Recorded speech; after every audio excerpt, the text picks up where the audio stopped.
Vamos falar então de fármacos simpático-miméticos, ou também conhecidos como fármacos adrenérgicos.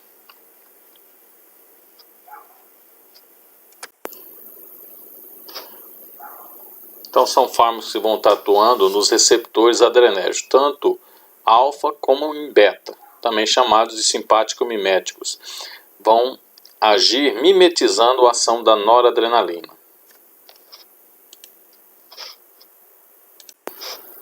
Eles podem ser divididos em catecolaminas, aí nós vamos dar destaque principalmente à adrenalina e à noradrenalina e o isoproterenol, e também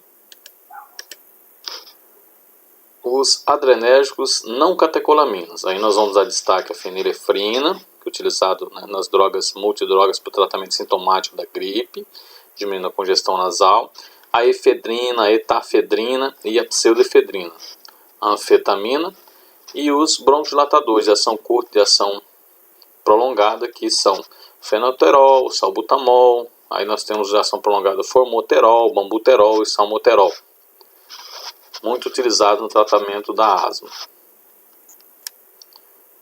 Absorções estão disponíveis por via parenteral, eles têm dificuldade a ultrapassar a barreira hematocefálica, são polares, são metabolizados no fígado pela CONT e na sinapse pela MAO, monamina oxidase, e são excretados por via renal.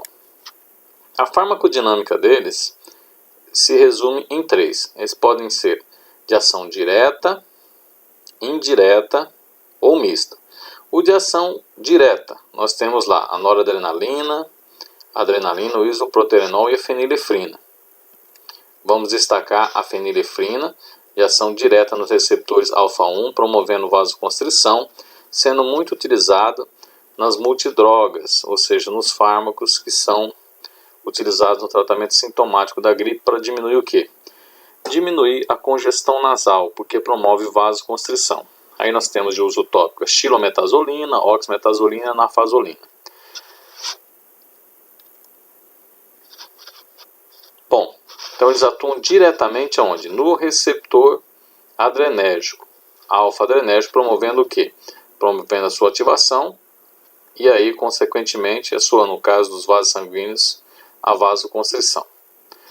Então eles são de ação direta, indireta e mista. Nós estamos falando de ação direta, como a fenilefrina, a adrenalina, o isoproterenol.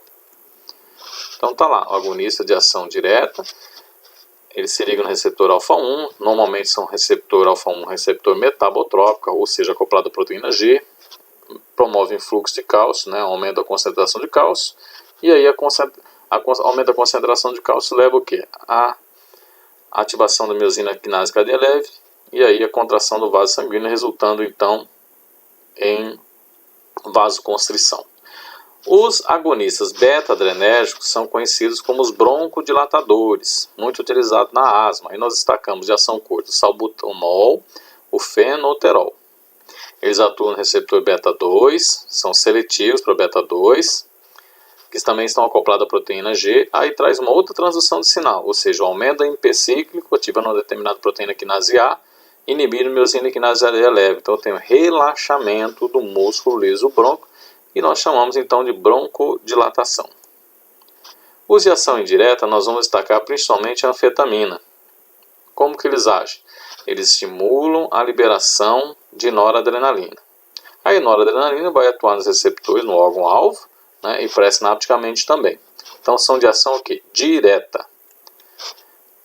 Aí a anfetamina estimula a liberação de noradrenalina. Aí eles atuam tanto nos receptores alfa, como também nos receptores beta.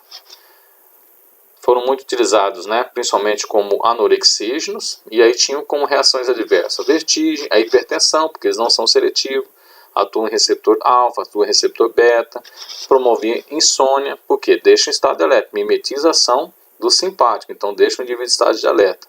Propensão ao vício, né, porque dá uma excitabilidade, náusea e diarreia. Destacando então o que? A anfetamina. É por isso que a anfetamina, né, ela diminuía o apetite, era utilizado como anorexígeno, mas também elevava o que?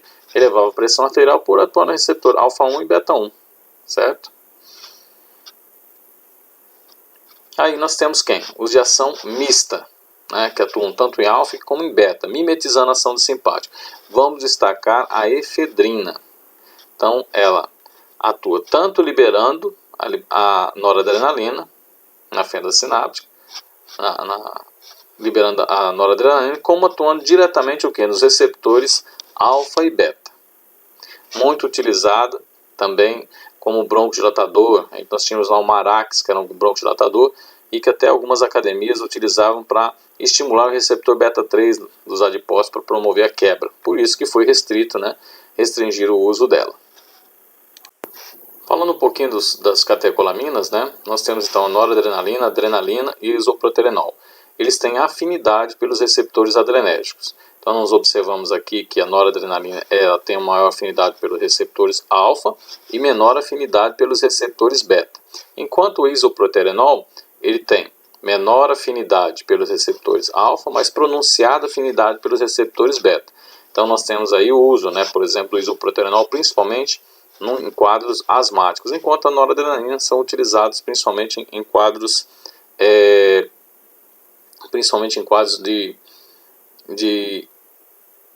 em quadros de anaflaxia podem ser utilizados. A adrenalina, por outro lado, ela se pronuncia onde? Seus efeitos principalmente tanto em alfa como em beta.